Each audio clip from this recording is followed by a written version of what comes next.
ಶ್ರೀ ಮಂಜುನಾಥ ಸ್ವಾಮಿಗೆ ವಂದಿಸಿ, ಇಲ್ಲಿಯ ಹಾಸನಾಂಬಿಗೆ ಕೂಡ ವಂದಿಸಿ, ಇವತ್ತಿನ ಈ ಬಹು ಪ್ರಾಮುಖ್ಯವಾದಂಥ ನಮ್ಮ ವಿದ್ಯಾರ್ಥಿಗಳಿಗೆ ಕೊನೆಯ ಪ್ರಶಸ್ತಿ ಪ್ರದಾನ ಮಾಡತಕ್ಕಂಥ ವಿಶ್ವಕರ್ಮ ಪ್ರವೇಶದ ಕಾರ್ಯಕ್ರಮದಲ್ಲಿ ಮುಖ್ಯ ಅತಿಥಿಗಳಾಗಿ ಆಗಮಿಸಿರುವಂಥ ವೈದ್ಯ ಶ್ರೀ ರಾಜೇಶ್ ಕೊಟೇಚ್ ಅವರೇ, ಅದೇ ರೀತಿಯಲ್ಲಿ ನಮ್ಮ ರಾಜೀವ್ ಗಾಂಧಿ ವಿಶ್ವವಿದ್ಯಾಲಯದ ಉಪಕುಲಪತಿಗಳಾದ ಡಾಕ್ಟರ್ ಸಚ್ಚಿದಾನಂದ ಅವರೇ, ಮತ್ತು ನಮ್ಮ ಪ್ರಿನ್ಸಿಪಾಲರಾದ ಡಾಕ್ಟರ್ ಪ್ರಸನ್ನರಾವ್ ಅವರೇ, ಇವತ್ತು ಸನ್ಮಾನಿತರಾದಂಥ ಎರಡು ಹಿರಿಯರೇ ಮತ್ತು ಎಲ್ಲ ಪ್ರಶಸ್ತಿ ವಿಜೇತರೇ, ಡಿಗ್ರಿ ಪಡೆದ ವಿದ್ಯಾರ್ಥಿಗಳೇ, ಮಹನೀಯರ ಮಹಿಳೆಯರೇ, ಇವತ್ತಿನ ಈ ಕಾರ್ಯಕ್ರಮದಲ್ಲಿ ಭಾಗವಹಿಸಬೇಕು ಅಂತೇಳಿ ಡಾಕ್ಟರ್ ಪ್ರಸನ್ನರಾವ್ ಅವರು ಬಹಳ ದಿವಸಗಳಿಂದ ನನಗೆ ಕೇಳ್ತಾ ಇದ್ದರು. ನಾನು ಮಂಗಳವಾರ ದಿವಸ ಬೆಳಿಗ್ಗೆ ಕ್ಷೇತ್ರ ಬಿಟ್ಟಿದ್ದೇನೆ 8 ಗಂಟೆಗೆ. ಹಾಗಾಗಿ ಮಂಗಳವಾರ, ಬುಧವಾರ, ಗುರುವಾರ, ಶುಕ್ರವಾರ 4 ದಿವಸ ಇಲ್ಲ. ಹಾಗಾಗಿ ಶನಿವಾರ ದಿವಸನೂ ನಾನು ಧರ್ಮಸ್ಥಳದಿಂದ ಹೊರಗಿರಬೇಕಾಗತ್ತೆ. ಹಾಗಾಗಿ ಶುಕ್ರವಾರ ಅಂದರೆ ನಿನ್ನೆ ರಾತ್ರಿ ಧರ್ಮಸ್ಥಳಕ್ಕೆ ಹೋಗ್ತೇನೆ ಅಂದಾಗ ಅವರೊಂದು ಮಾತು ಫೋನ್ನಲ್ಲಿ ಹೇಳಿದರು, ಸ್ವಾಮಿ ನಮಗೆ 13 ರ್ಯಾಂಕ್ ಬಂದಿದೆ, 169 ರ್ಯಾಂಕ್ ಬಂದಿದೆ, 13 ಗೋಲ್ಡ್ ಮೆಡಲ್ ಬಂದಿದೆ, ನೀವು ಬರೋದಿಲ್ವಾ ಅಂದರು. ತಕ್ಷಣ ನಾನು ಪೂರ ರೀಶೆಡ್ಯೂಲ್ ಮಾಡಿ ಟಿಕೆಟು ಎಲ್ಲ ಕ್ಯಾನ್ಸಲ್ ಮಾಡಿ ಬೆಂಗಳೂರಿಗೆ ಬಂದು ಬೆಂಗಳೂರಿಂದ ಇಲ್ಲಿಗೆ ಬಂದೆ. ನನ್ನ ಫ್ಲೈಟು 1.5 ಗಂಟೆ ಲೇಟ್ ಆಯಿತು. ನಾನಿಲ್ಲದ್ರೆ 10:30ಗೆ ಬರಬೇಕಾಗಿತ್ತು. ಫ್ಲೈಟ್ ಲೇಟ್ ಆಯಿತು. ಆದರೆ ಬೆಂಗಳೂರಿಂದ ಇಲ್ಲಿಗೆ ಬರಬೇಕಾದ್ರೆ ಕೇವಲ 2 ಗಂಟೆಯಲ್ಲಿ ನಾವು ಬಂದೆ. ಯಾಕೆಂದರೆ ನಿನ್ನೆ ಕ್ರಿಕೆಟ್ ಮ್ಯಾಚ್ ಎತ್ತದ್ರಿಂದ ದಾರಿಯಲ್ಲಿ ಯಾವ ಮನುಷ್ಯರು ಇರಲಿಲ್ಲ. ಹಾಗಾಗಿ ಭಾಳ ಬೇಗ ಬಂದೆವು. ಮತ್ತು ಇವತ್ತು ಇಲ್ಲಿ ಬಂದ ಮೇಲೆ ಇವತ್ತು ನಾನು ಇಲ್ಲಿ ಹಿರಿಯರಾದಂಥ ವೈದ್ಯ ರಾಜೇಶ್ ಕೊಟೇಜಿಯವರು ನಮ್ಮ ಇಡೀ ರಾಷ್ಟ್ರಕ್ಕೆ ಆಯುಷ್ ಡಿಪಾರ್ಟ್ಮೆಂಟ್ನ ಸೇವೆಯನ್ನು ಮಾಡತಕ್ಕಂಥವರು ಮತ್ತು ನಮ್ಮ ಉಪಕುಲಪತಿಗಳಿದ್ದಾಗ ಈ ಕಾರ್ಯಕ್ರಮದಲ್ಲಿ ಭಾಗವಹಿಸಿ ಅವರ ಮಾತುಗಳನ್ನು ಕೇಳಿ ನಾನು ತುಂಬ ಸಂತೋಷಪಟ್ಟಿದ್ದೇನೆ. ಅದರ ಜೊತೆಗೆ ನಿಮ್ಮೆಲ್ಲರನ್ನ ಅಭಿನಂದಿಸಲಿಕ್ಕೆ ಅವರು ನಿಮ್ಮ ಮೇಲೆ ಬಹಳ ದೊಡ್ಡ ಹೊರೆಯನ್ನು ಕೊಟ್ಟಿದ್ದಾರೆ. I think the two honorable guests on the dais are the true people who will give value to your course. It is like giving luster to the diamond after cutting it. So whatever Dr. Prasanna Rao, the faculty members of our college have done for you in the college, in the classroom, in the hospital, finally I think today we have the glittering function in which it is not only a glittering function but a function in which all the graduates have taken more responsibility for their lifetime. As it is said, we have prepared you as good healers. Both the guests said there are 2 class people who are available in this society. The practitioners may be called as people who treat the patients or healers. I think in the allopathy also we have the same system that students are asked to heal the patients, not treat the body. You can treat the body but you cannot heal the body. You cannot treat the soul but you can heal the soul. So both of them refer to many issues like this. Yesterday I was in Dharwad and my principal of the medical college, he told me that first few days, like 20 days of the course, I think Rajiv Gandhi University has directed that should be only for refreshing the students' attitude towards his profession. Earlier, from the first day, they were asked to perhaps go to the anatomy section and start dissecting, getting used to the formulations and all that. But today they said 21 days, cut off yourself from all the course. But become human beings first and then try to heal the others. It is so nice to hear this because many a times we think that this profession is so holy, at the same time so valuable. So if you ask any child of 7th or 8th what you want to be, say doctor. I always say, what is that attracts you to become doctor? That 2 letters, as the vice chancellor, 2 and plus 4, what it matters? So I had a very good answer from one student, if not others. Most of others said we want to copy, emulate others. There are good famous doctors, that doctor, this doctor, I want to become that. But one student, when I asked him why you want to be doctor in a young age, He said, sir, recently one of the doctors bought 2 Mercedes Benz and 4 Porsche cars. So what is the attraction of the course is that if you become a doctor, you can buy a Mercedes car or live in a luxury life. But that's possible, as said by our guests, that anybody else who is successful in his practice can become a successful human being and also a wealthy man. So yesterday again there was an experience in Dharwad. There was a patient who was referred from a faraway city of 300 kilometers for some neuro case. So he was treated, and he was almost, there were so many hospitals in and around in that place like Bijapur. But from Bijapur he came all the way to Dharwad for the treatment. And of course our hospital was excited and was treating him properly, and suddenly the relatives of the patient, they started complaining very wildly about the ill treatment in the department. Believe me, it is ill treatment in the department. So it was found that the physician who was treating that person and the surgeon who treated him, they had gone for a leave for 2 days. In the meantime, either house surgeons, PGs or some junior doctors, they had misbehaved with the family. Misbehaved in the sense they had no patience to hear the complaints of the patient, and they very roughly they answered. So that fellow said, you have healed my relative, I have paid you money. It's not that you have treated me free. I have come all the way in faith with you. You have treated my patient, but today you have not treated free. You are taking money from me. So I demand that you have courtesy, patience, and you have all the decency to treat. Well, then these people went, asked excuse and all that. So one person in the department, he made some reaction to the patient's family, and it was taken as SDM ill treatment, not the individual ill treatment. It was taken as, perhaps when he goes back home he will say, don't go to SDM. Why? They treat you very badly. I was very happy to hear both Vaidya Rajesh Kotaji, because I appreciate he never said Dr. Koteshji. Vaidya, I appreciate it, because this is the true spirit and honor he has given to the subject. At the same time, our Vice Chancellor, with his rich experience, he has given you also the 10 commandments.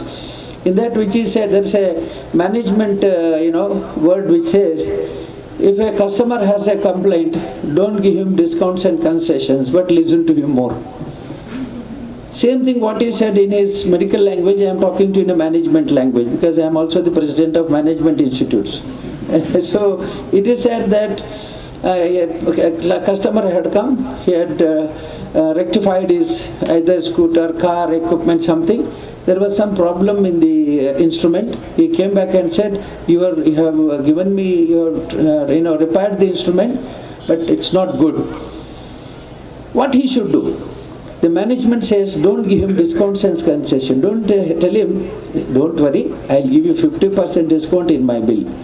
Or don't tell him that when you come next time I'll treat you free, I'll repair your instrument free. But listen to him more. I was joking in one of the management functions that a fellow who had repaired his two-wheeler came back and said, the vehicle is not moving.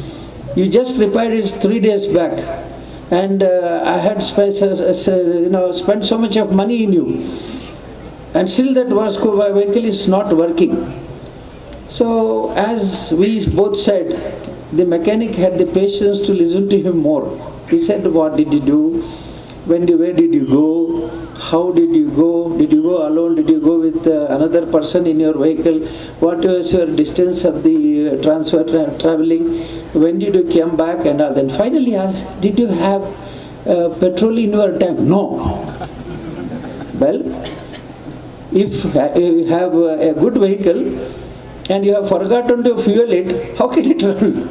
But his complaint was on the mechanic and not on his failure to fill the petrol. This can also happen to a human being. Like when I went to my dental college years back, they showed me a photo where they had problem with a jaw. He had chewed a lot of gudka and other things, and his joint in the mouth, I don't know the technical word.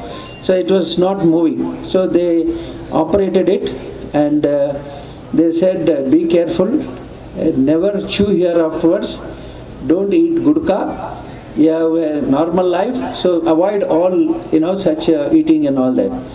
So the fellow came back within no time and said, you have failed in fixing my joint, the jaws have bent. Then he found he had chewed so much of aracanut that the metal had bent and he could not move his mouth. This type of reaction can be said because he was treated and he was not healed. Because that's why I repeatedly say that we are healers and not treaters. So if we heal a soul, then we are healing the body. We always say that if we don't treat the soul, the body cannot take the soul and its reactions. So we always say that Ayurveda system or Indian system of medicine, like our Professor Vaidya Kotecha said, throughout the world it is recognized, Ayurveda is recognized because it has a system in which healing is total, but it needs participation from the patient. It's not like allopathy, I throw in my hands and say, I pay you, you give me health. No, it is the other way. In naturopathy, as well as in Indian system of medicine, we say, we want healing. At the same time, we also want to contribute. That's what he said. A doctor should be fit. A doctor cannot be as he likes, and he cannot be a model to others. So I'm happy that we have very good messages today, and I wish that you remember it for your lifetime. And I was pleased to hear that SDMs are wanted everywhere. Everywhere.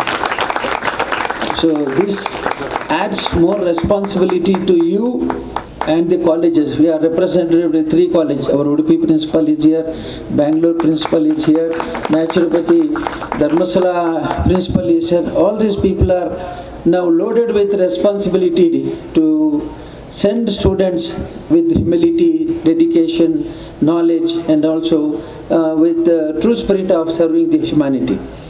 Here again I say that I wish you all the best. I pray Shri Manjunath Swami to bless you, bless your family for all the best.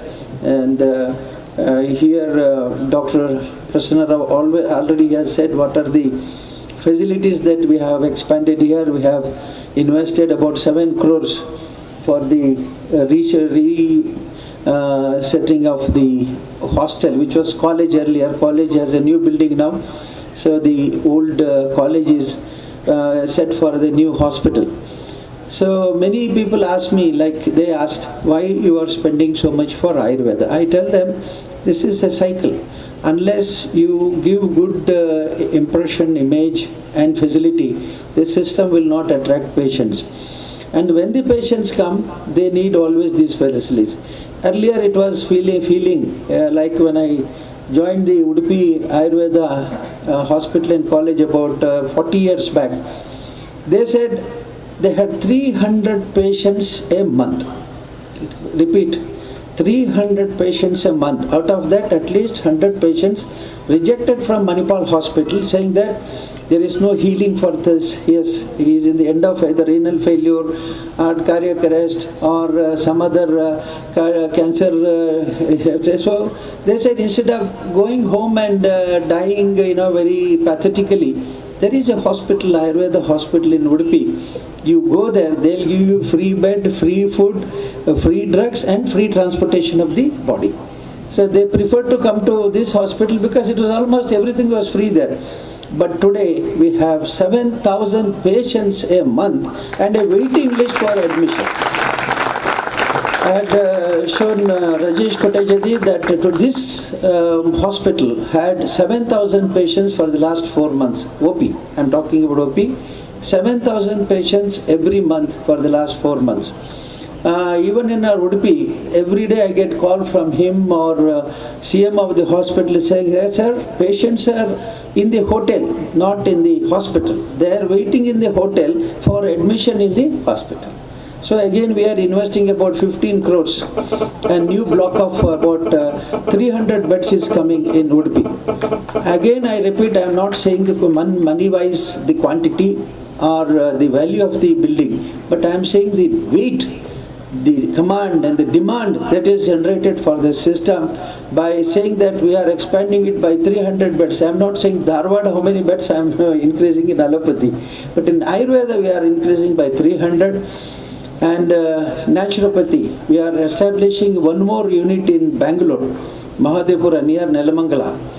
Work will start in another 2 months, and we want to have another 400 bedded naturopathy center in Bangalore, outskirts of Bangalore. So many patients who come to Dharmasthala or Manipal, where we have one more unit, they say, sir, have one more unit in Bangalore. Swami, Bangalore hatra ಒಂದು ಪ್ರಕೃತಿ ಚಿಕಿತ್ಸೆ ಆಸ್ಪತ್ರೆ ಮಾಡಿ, ಆದರೆ ನಾವು ಬರುವುದು ಇಲ್ಲಿಗೆ ಅಂತ. ಏನದು? They say, you establish one hospital in Bangalore, but we are coming here. Same breath. Say, what is this? They say, sir, this atmosphere of Dharmasthala, greenery, plantations, and divinity of being very close to Dharmasthala is not available anywhere else. So, we want one unit of hospital in Bangalore, but I am coming to Dharmasthala only. So, this is the value that is increasing every year on the system. So, whatever small contribution that we could make makes us happy. I'm here. We have Secretary Dr. Sharma, who is actually takes care of the day-to-day administration and also gives me only good news and takes all the shocks to himself.